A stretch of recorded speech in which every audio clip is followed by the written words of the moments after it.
നിസാർ മണ്ണാർക്കാട്. ഞാൻ ഏകദേശം ഈ നേരത്തെ പറഞ്ഞ മാതിരി ഈ കമ്പനിക്ക് വന്നത് 2023 ഞാൻ വന്നതല്ല. പിന്നെ എന്നെ ഐഡി അടിച്ചത് 2023. ഞാൻ ഈ കമ്പനിക്ക് വന്നിട്ടില്ല. ഉമർ സാർ ഒരുപാട് കാര്യങ്ങൾ പറഞ്ഞു ഈ കമ്പനിനെ പറ്റിയിട്ടും എല്ലാതും. പക്ഷെ ഞാൻ ഈ കമ്പനിനെ ഒഴിവാക്കാൻ വേണ്ടി നടക്കായിരുന്നു. എങ്ങനെയെങ്കിലും ഞങ്ങളുടെ നാട്ടിൽ നിന്ന് ഈ കമ്പനി ഇവിടുന്ന് ഒഴിവായി പോകണം എന്ന് ഒരു നിശ്ചയം എടുത്തിട്ടാണ് ഞാനും കുറച്ച് ആളുകളും ഞങ്ങളുടെ നാട്ടിൽ നടന്നിരുന്നത്. കാരണം ഒരു ദിവസം ഞങ്ങളുടെ നാട്ടില് നഫീസത്ത് മേഡം അതുപോലെ അലി സാറ് ഒക്കെപ്പാടെ വന്നിട്ട് ഇവിടെ ഒരു മീറ്റിംഗ് വെക്കണ്ടായി. സംഭവം ഞാൻ അറിഞ്ഞിരിക്കുന്നു ഇങ്ങനെ മീറ്റിംഗ് ഉണ്ടാന്നുള്ളത്. പക്ഷെ എങ്കിലും ഞാൻ ആ മീറ്റിങ്ങിനെ എങ്ങനെയെങ്കിലും ഒഴിവാക്കണം. പിന്നെ ഇപ്പൊ അപ്പുറത്തൊരു വീട്ടിലൊരു പരിപാടി നടക്കുമ്പോൾ നമ്മൾ ഒഴിവാകണതല്ലല്ലോ. ഒരു ആരോഗ്യ ക്ലാസ് അല്ലേ എന്ന് കരുതി നമ്മളത് ഒഴിവാക്കി. പിന്നെ ഓല് പോണോടത്തോളം പോട്ടെ എന്ന് കരുതി നമ്മളങ്ങനെ മുന്നോട്ട് പോയി. അവരായി അവരെ പാടെ. പിന്നെയാണ് ഞാൻ അറിഞ്ഞത് എന്റെ ജ്യേഷ്ഠന് ഈ കമ്പനിയിൽ ചേർന്നിട്ടുണ്ട്. അങ്ങനെയൊക്കെ ഞാൻ അറിഞ്ഞപ്പോഴാണ് എനിക്ക് വല്ലാതൊരു സങ്കടം തോന്നിയത്. കാരണം ഒരുപാട് ബിസിനസ്സുകളും ഒരുപാട് ഫാമുകളും കൃഷികളും എല്ലാം നടത്തി പൊട്ടി പാളീസായി, അതുപോലെ പ്രവാസിയായി അവിടുന്ന് പാളീസായി വന്ന് ഒരുപാട് പൈസ മുടക്കിയിട്ട് ഇനിയും ഒരു കുഴിയിൽ പോയി ചാടുക എന്നൊക്കെ ഉള്ളൊരു ഇതിൽ തന്നെയാണ് ഞാൻ നടന്നിരുന്നത്. അങ്ങനെ ഒരു ദിവസം ഉണ്ടായി എന്നെ വിളിക്കുക, ഈ കമ്പനിക്ക് വാവ്, നമുക്ക് ഈ കമ്പനിയിൽ മുന്നോട്ട് പോകാന്ന് പറഞ്ഞു. അപ്പോൾ ഞാൻ പറയാന്ന് പറഞ്ഞിട്ട് ഞാൻ ഒഴിഞ്ഞു മാറി. വീണ്ടും എന്റെ ആധാർ കാർഡ് ഇങ്ങനെ ചോദിക്കും. അപ്പോ അങ്ങനെയാണ് ആധാർ കാർഡ് ഓനെ എങ്ങനെ കൈപ്പലാക്കിയിട്ട് ഇന്നെ ഐഡി അടിച്ചിരിക്കണു അതില്. പക്ഷെ ഞാൻ ഇതിലേക്ക് ചെന്നിട്ടില്ല. പക്ഷെ ഞാൻ വരാൻ വേണ്ടിയിട്ട് ഇന്നെ വീണ്ടും വീണ്ടും ക്ഷണിച്ചപ്പോഴും ഞാനും വീട്ടിലിങ്ങനെ ഉമ്മാനോട് വന്നിട്ട് പറയും, ഉമ്മ കാക്കൂന് ഭ്രാന്താണ്, ഓന് ഒരുപാട് തവണ കുറെ പൈസകൾ കളഞ്ഞിട്ട് പിടിച്ചിട്ട് പിന്നെ ഇങ്ങനെ ഒരു കമ്പനിയിൽ പോയി കുറെ പൈസ കൊടുക്കേണ്ട ഒരു ആവശ്യമില്ല. അങ്ങനെയാണ് ഇങ്ങനെയെന്ന് പറഞ്ഞ് പിന്നെയും ഇന്നെങ്ങനെ വിളിക്കും. അങ്ങനെ ഒരു ദിവസം എന്റെ മോൻ വന്നിട്ട് പറഞ്ഞു, ഉപ്പച്ചിയെ പല്ലുവേദനക്കില്ല മരുന്നുണ്ട് ഇപ്പൊ കാക്കുപ്പാടെ കയ്യിലേ അറിയാം. അപ്പൊ കാക്കുപ്പ ഓനെങ്ങനെ പ്രേരിപ്പിച്ചു വിടുകയാണ് ഇന്ത്യ അടുത്തേക്ക്. എങ്ങനെയൊക്കെ ഏതൊക്കെ വഴിയിലൂടെ എന്നെ കിട്ടുമെന്നുണ്ട് നോക്കിയിട്ട് ഇന്ത്യ അടുത്ത് ഇങ്ങനെ വിടാം. അപ്പൊ ഞാൻ മോനോട് പറഞ്ഞു, മോനെ പല്ലുവേദനക്കില്ല മരുന്നുണ്ടെങ്കിൽ മോൻ മേടിച്ചോ എന്ന് പറഞ്ഞു. അങ്ങനെ ഒരു റെഡ് പേസ്റ്റ് മേടിക്കാൻ വേണ്ടി പോയി. അപ്പൊ എന്നോട് വന്നിട്ട് പറഞ്ഞു 140 150 പറഞ്ഞു. അപ്പൊ ഞാൻ എന്റെ ഭാര്യനോട് പറഞ്ഞു, നമ്മൾ ഇവിടേക്കൊന്ന് വാങ്ങണേ എത്രയാ? അപ്പൊ ഇവിടെ ഞങ്ങളെ അയൽവാസി വേറെ ഏതൊരു ബിസിനസ് ഉണ്ട്, അതിന് 80 അതിൽ അത്രേ ഇപ്പൊ ഗ്രാമുള്ളൂ. അതൊന്നും നമ്മൾ അന്ന് നോക്കണില്ല. കാരണം ഞമ്മക്ക് അന്ന് ഗ്രാമല്ല വലുത്, ഞമ്മക്ക് അന്ന് പൈസയാണ് വലുത്. ഇവന്റെ കയ്യിൽ 140, ഇവിടെ 80. അങ്ങനെ ആയപ്പോ ഞാൻ എന്ത് കാട്ടി, മോന്റെ നിർബന്ധപ്രകാരം ഒന്ന് അതും മേടിച്ചു, ഒന്ന് ഇതും മേടിച്ചു. അപ്പൊ ഈ പേസ്റ്റ് ഞാൻ ഇങ്ങനെ ഉപയോഗിച്ച് നോക്കിയപ്പോ ഇപ്പോഴും ആ മോണ അവിടെ ഇരിക്കുന്നുണ്ട്. പക്ഷെ വേദന അല്ല. കാരണം എന്താ, ഈ റെഡ് പേസ്റ്റിന്റെ ഒരു പുണ്യാണ്. കാരണം അതൊന്നും ഈ കമ്പനിയിൽ ചേരുമ്പോൾ ഞാൻ ജ്യേഷ്ഠനോട് പറഞ്ഞിട്ടൊന്നുമില്ല, ഇങ്ങനെ എന്റെ പല്ലുവേദന മാറിക്കണു. അതുപോലെ മോൻ വന്നിട്ട് പറഞ്ഞു കവചപ്രാശം മേടിക്കാറുണ്ട്, അവിടെ ഒരു ലേഖ്യം ഉണ്ടത്രേ, ആ ലേഖ്യം മേടിച്ചു കഴിഞ്ഞാൽ ഞാൻ തടി വെക്കുത്തരാറുണ്ട്. എന്റെ മോന് 11-12 വയസ്സുണ്ട്, പക്ഷെ അതിനുള്ള ആളില്ല. അപ്പോ ഞാൻ പറഞ്ഞു, ഇത് വാങ്ങി തന്ന കഴിക്കുന്നുണ്ടെങ്കിൽ മേടിച്ചോ പറഞ്ഞു. അങ്ങനെ അവന് അത് മേടിച്ചു കൊടുത്തു. അവനത് കഴിച്ചോന്നുമില്ല. 2 ദിവസം അങ്ങനെ നോക്കി. 3-ാമത്തെ ദിവസം മുതൽ ഞാൻ കഴിക്കൽ നടത്തി. അപ്പൊ ഞാൻ ഈ ടാപ്പിങ്ങും കാര്യങ്ങളും കൊണ്ടാണ് ഞാൻ മുന്നോട്ട് പോകുന്നത്. പിന്നെ ഓട്ടോറിക്ഷ ഉണ്ട്, ടാപ്പിങ്. അപ്പോൾ ഒരു മലമാരി സ്ഥലമാണ്.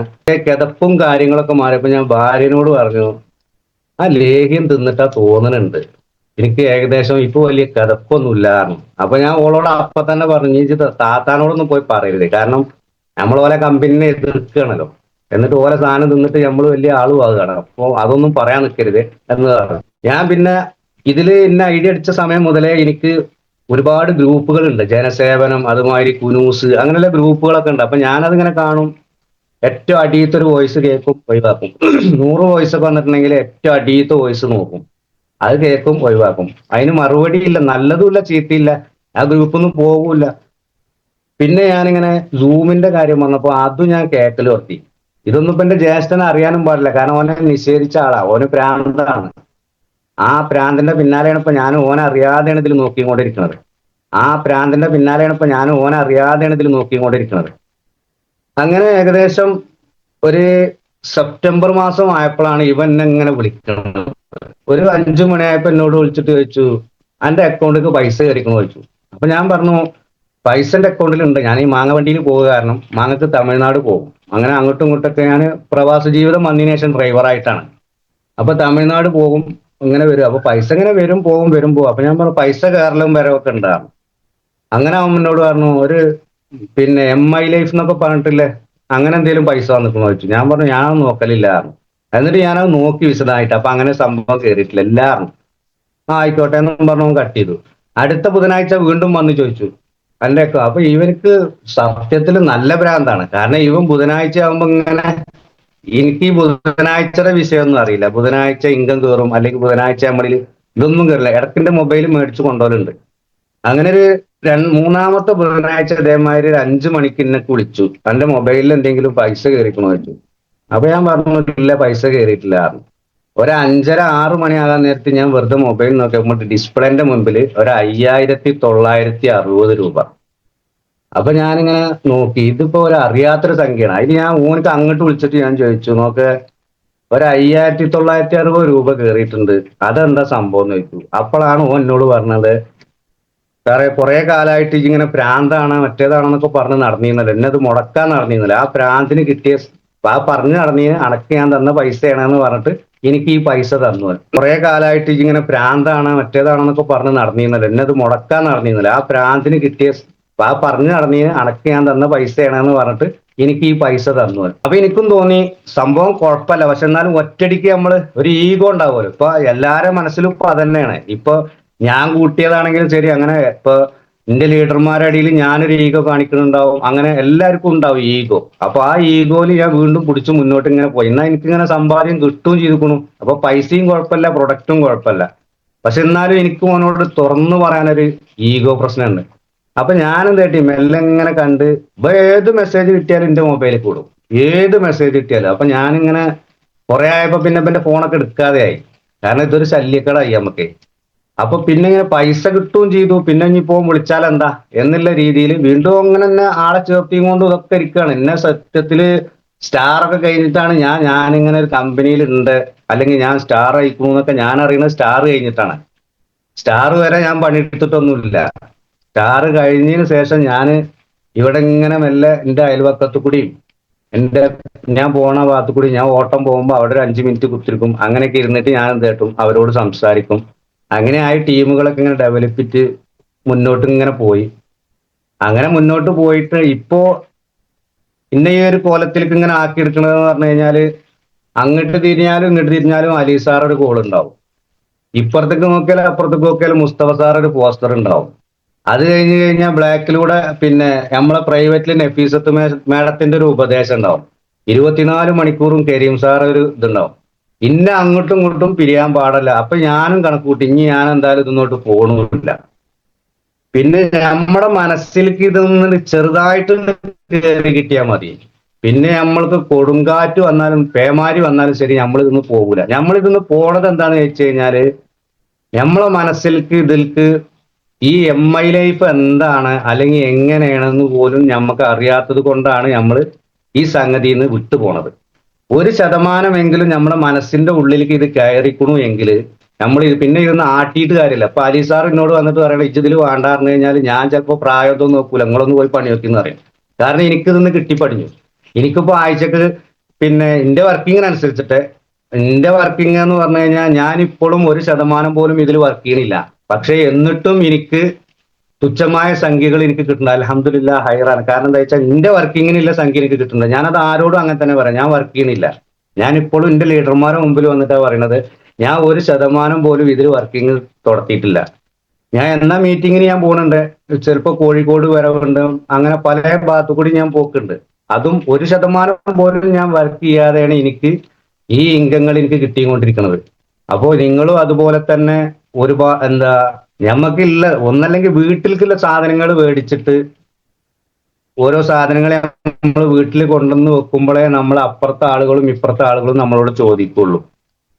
അല്ലാതെ നമ്മള് MI ലൈഫിൽ ഉണ്ട്, നമ്മളെ വീട്ടിലൊന്നുമില്ല. അങ്ങനെ ആവുമ്പോൾ ആരെങ്കിലും എന്തെങ്കിലും ചോദിക്കണം എന്നുണ്ടെങ്കിൽ നമ്മുടെ കയ്യിൽ എന്തെങ്കിലും കാണണം.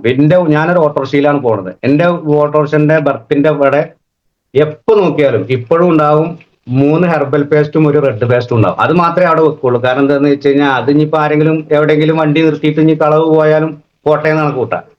ബാക്കിയുള്ള സാധനങ്ങൾ ഞാനിവിടെ വീട്ടിലുണ്ട്. പിന്നെ അതേമാതിരി പുറത്ത് അവിടെ ഒരു കട ഉണ്ട്, ആ കടയുടെ അവിടെയും കൊണ്ടുപോയി വെച്ചിരിക്കണം. അപ്പൊ ആരെങ്കിലും പെട്ടെന്നൊരു ചോദ്യം ചോദിച്ചു കഴിഞ്ഞു കഴിഞ്ഞാൽ അപ്പൊ എടുത്ത് കൊടുക്കാന്ന് വെച്ചു. പിന്നെ ഇപ്പൊ നമ്മുടെ പ്രൊഡക്റ്റുകൾ എന്ന് പറഞ്ഞു കഴിഞ്ഞാൽ വെയില് അങ്ങനെയൊക്കെ കൊണ്ടു കഴിഞ്ഞാൽ നമ്മൾ ഓട്ടോറിക്ഷയാണല്ലോ, എവിടെ പോയിട്ടാ വെയിറ്റ് ചെയ്യുക, ഹോസ്പിറ്റലിന്റെ മുമ്പിൽ ഇങ്ങനെ വെയിറ്റ് ചെയ്തുകൊണ്ടിരിക്കാറ്. അപ്പൊ പ്രൊഡക്റ്റുകൾ കംപ്ലൈന്റ് ആകണ്ട എന്ന് കരുതിയിട്ട് ഈ ഒരു ഇത് വെക്കും. പേസ്റ്റ് നമ്മൾ അപ്പോ വെയിലത്താണ് നിൽക്കുന്നു വെച്ചെങ്കിൽ അവിടുന്ന് മാറ്റി ഇങ്ങനെ വെക്കും. അങ്ങനെയൊക്കെയാണ് ഞാൻ തന്നെ ഇപ്പോ ഒരു ATC ആയ ഞാൻ തന്നെ ബിസിനസ് ഇങ്ങനെയല്ല ചെയ്യേണ്ടത്. ഞാനൊക്കെ ശരിക്കും എന്താന്ന് വെച്ച് കഴിഞ്ഞാല് കച്ച കെട്ടി ഇറങ്ങേണ്ട ഒരാളായിക്കുന്നു. കാരണം ഒരു ടീമും കാര്യങ്ങളൊക്കെ ഉള്ള ഒരാൾ പുറത്തിറങ്ങേണ്ട ഒരു സമയം ആയതാണ്. നമ്മളിപ്പോ എന്തായിരുന്നു, രാവിലെ സൂം ഡെയിലി ഇങ്ങനെ കേൾക്കുന്നുണ്ട്. അപ്പൊ അതിങ്ങനെ അപ്പത്തെ ഒരു ചാർജ് കയറും. അത് കഴിഞ്ഞാൽ നമ്മള് ഈ സൂമാണ് കഴിഞ്ഞ് കൺക്ലൂഡിങ് കഴിഞ്ഞ് കഴിഞ്ഞാൽ പോട്ടെ എന്നും പറഞ്ഞാൽ അത് മടക്കി വെച്ചിട്ട് നമ്മൾ പോകും. അങ്ങനെയൊക്കെയാണ് നമ്മളെ അവസ്ഥകൾ. അപ്പോ എനിക്ക് എല്ലാവരോടും ഞാനടക്കം എന്നോടും പാടെ പറയാനുള്ളത്, നമ്മൾ ഇതിനെ മുറുകെ പിടിച്ചു കഴിഞ്ഞാൽ നമ്മളെ ലീഡർമാര് നമ്മളെ മുറുകെ പിടിക്കും. അവര് പറയുന്ന ഓരോ വാക്കുകളും നമ്മൾ മനസ്സിൽ പുസ്തകത്തിലൊക്കെ എഴുതി വെച്ച് അതുപോലെ മുന്നോട്ട് പോയി കഴിഞ്ഞാൽ നമ്മൾ മുന്നോട്ട് പോകും. ഇപ്പോ ഇന്നലെ തന്നെ എനിക്കൊരു അനുഭവം എന്ന് പറഞ്ഞു കഴിഞ്ഞാൽ, ഞാൻ വീഡിയോയിൽ വരവില്ല. കാരണം ഇനി ഞാൻ ടാപ്പിംഗ് ആണ്, രാവിലെ ടാപ്പ് ചെയ്യുമ്പോൾ കീശയിൽ ഫോൺ ഇട്ടിട്ടാണ് ഞാൻ ടാപ്പ് ചെയ്യല്. പിന്നെ ഇന്നലെ ലീഡർ കരീം സാർ എന്ന് പറഞ്ഞു കഴിഞ്ഞാൽ എന്റെ ജ്യേഷ്ഠനാണ്. അപ്പോ എന്റെ ജ്യേഷ്ഠന്റെ മുമ്പിൽ, അതായത് എന്റെ ജ്യേഷ്ഠൻ ഇപ്പോ ജ്യേഷ്ഠൻ ഒരു സൈഡിൽ, അത് കുടുംബപരമായിട്ട് ഇപ്പോ എന്ന് പറഞ്ഞു കഴിഞ്ഞാൽ എന്റെ ലീഡറാണ്, എന്റെ വഴികാട്ടിയാണ്. അപ്പോൾ ആ വഴികാട്ടിയുടെ ഒരു ക്ലാസ് ഞാൻ ലൈവായിട്ട് കണ്ടിട്ടില്ല എങ്കിൽ പിന്നെ ഞാൻ ഇതില് മുന്നോട്ട് പോയിട്ടൊരു കാര്യമല്ല. കാരണം എന്റെ ലീഡർമാരെ നമ്മൾ സ്നേഹിക്കണം, ബഹുമാനിക്കണം. പിന്നെ അങ്ങോട്ടും ഇങ്ങോട്ടും നമുക്ക് ചെറിയ സൗന്ദര്യ പണക്കങ്ങളൊക്കെ ഉണ്ടാവും. അതൊക്കെ അപ്പത്തെ ഒരു വിഷയത്തിൽ അങ്ങനെ എടുക്കുക, അപ്പുറത്ത് വീണ്ടും കയറുക, അങ്ങനെയൊക്കെയാണ് വേണ്ടത്. അപ്പൊ ആ ഒരു ഇതിൽ ഞാൻ വീഡിയോയിൽ വന്നോടുകൂടെയാണ് ഉമ്മർ സാർ കൺക്ലൂഡിങ്ങിന് എന്നെ വിളിച്ചത്. ഞാൻ സത്യത്തിൽ അപ്പൊ ആകെ മറ്റാള് പറഞ്ഞ മാതിരി ആകെ പ്ലിങ്ങിപ്പോയി. കാരണം എന്താ വെച്ച് കഴിഞ്ഞാൽ ഉമ്മർ സാർ ഇത്ര പെട്ടെന്ന് എന്നെ കണ്ടുപിടിക്കുന്നില്ലത് ഞാൻ ശ്രദ്ധിച്ചില്ല. അപ്പൊ വീഡിയോ കൊണ്ടുള്ള ഒരു ഉപകാരം അതാണ്. നമ്മൾ ഈ രാവിലെ വീഡിയോയിൽ വരണം എന്ന് പറഞ്ഞു കഴിഞ്ഞാൽ നമുക്ക് ഓരോരുത്തരെയും നമുക്ക് പരിചയപ്പെടാം. കൂടുതലായിട്ടൊന്നും പറയാനൊന്നുമില്ല. ഞാനിപ്പോ ഇങ്ങനെയൊക്കെയാണ് ഈ ഒരു കമ്പനിക്ക് വന്നത്. അപ്പൊ ഈ കമ്പനി എല്ലാവരും മുറുകെ പിടിക്കുക. അവസാനമായിട്ട് നിങ്ങളോട് ആകെ ഒരു നെഞ്ചോട് ചേർത്ത് പിടിക്കുക. ഓക്കെ, ജയ് മൈ ലൈഫ്.